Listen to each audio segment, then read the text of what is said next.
Indy Mogul. This summer, Captain America hits theaters, and Steve Rogers, well, he's a super soldier, representing something far more important than just his country, the men and women who risked their lives to defend it.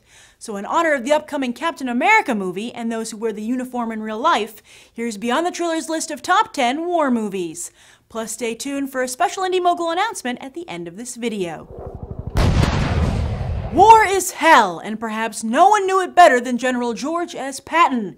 One of the most brilliant and controversial military figures of World War II, he is famous for his courageous leadership in battle and infamous for slapping a hospitalized soldier across the face for cowardice. Hollywood couldn't wait to immortalize him on film.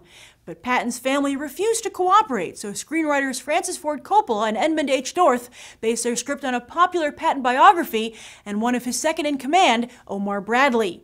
The resulting film was a huge hit and won 7 Academy Awards, including Best Picture, Best Director, Best Original Screenplay, and Best Actor for George C. Scott as Patton. The Persian Gulf War was an unconventional war, and Three Kings is an unconventional war movie. A small group of soldiers discover a treasure map to one of Saddam Hussein's bunkers containing gold bullion stolen from Kuwait and decide to steal it for themselves. Too bad morality ends up getting in the way of a perfect heist. It's hard to tell who cared more about this movie, director David O. Russell or star George Clooney. Both of them were in desperate need of a hit, and they infamously fought on set. In fact, they're still not speaking to this day. But they got their hit. There were many great campaigns in World War II, but Saving Private Ryan tells the story of a much smaller, yet no less important campaign. When 3 out of 4 brothers are killed in combat within days of each other, the Army sends a company of men to retrieve the last living brother and send him home. Steven Spielberg's powerful war epic famously opens with a 27-minute startling recreation of D-Day, reminding audiences that the brutality of war is timeless. Even the idyllic 1940s weren't immune. Wouldn't it be great if we could rewrite the injustices of history? Well, Quentin Tarantino does just that with his quirky yet brilliant take on World War II. While Brad Pitt was the star of the film, he was overshadowed by 2 star-making turns. The first was Christoph Waltz as SS Colonel Hans Landa, who delivered a performance on par with Alan Rickman's iconic villain in Die Hard. Waltz went on to win the Oscar for Best Supporting Actor. The second standout was Michael Fassbender as Lieutenant Archie Hickox. In just one tense barroom scene, Fassbender put himself on the Hollywood map and will return to screens this summer as Magneto in X-Men First Class. The United States rarely loses a fight, but when we do, it wounds our spirit and emboldens our enemies going forward.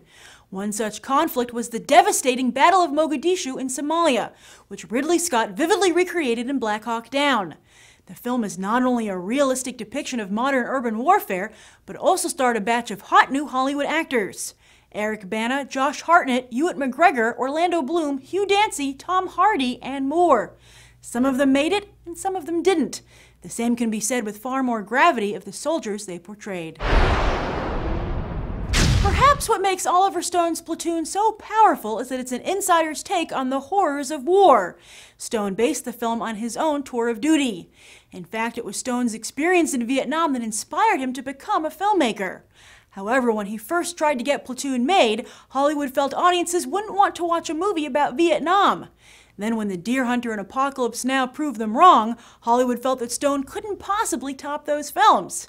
But Stone soldiered on, and his faith was rewarded as Platoon was a huge hit at the box office and won 4 Academy Awards, including Best Picture and Best Director. American history often whitewashes its soldiers, but it's movies like Glory that remind us people of all different colors have bled for this country. While star Matthew Broderick played Colonel Robert Gould Shaw, the white Bostonian who led one of the first all-African-American units in the United States Army, director Ed Zwick was determined that this movie would not just be Shaw's story. This is the story of the entire 54th Massachusetts Volunteer Infantry, and won then rising star Denzel Washington the Academy Award for Best Supporting Actor. Although it's based on real events, The Bridge on the River Kwai is a work of fiction. Why then is it so high up on this list? Because director David Lean explores one of the darkest horrors of war that rarely sees the light of the film projector, what it's like to be a prisoner of war.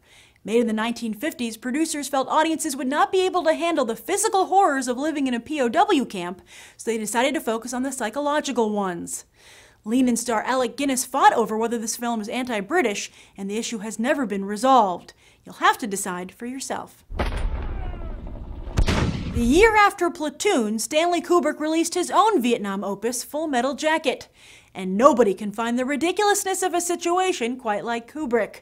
He focuses both on the training of the last generation of Americans to be drafted into war, and then what happens when those soldiers are introduced into the battlefield.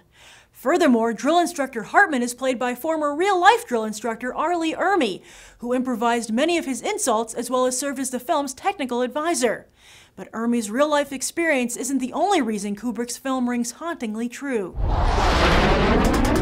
Every war inspires the artists of its generation, and the filmmakers of the 1970s were no different. Stone and Kubrick had their Vietnam films, and so did Francis Ford Coppola. Coppola, in fact, had a fantastic run of films in the early 70s, which interestingly began with a war film, his script for Patton, and ended with another war film, Apocalypse Now, just like this list. Apocalypse Now is actually based on the 1902 novella Heart of Darkness by Joseph Conrad, which explored the evils of British colonization, but Coppola saw distinct parallels to the United States' involvement in the Vietnam War.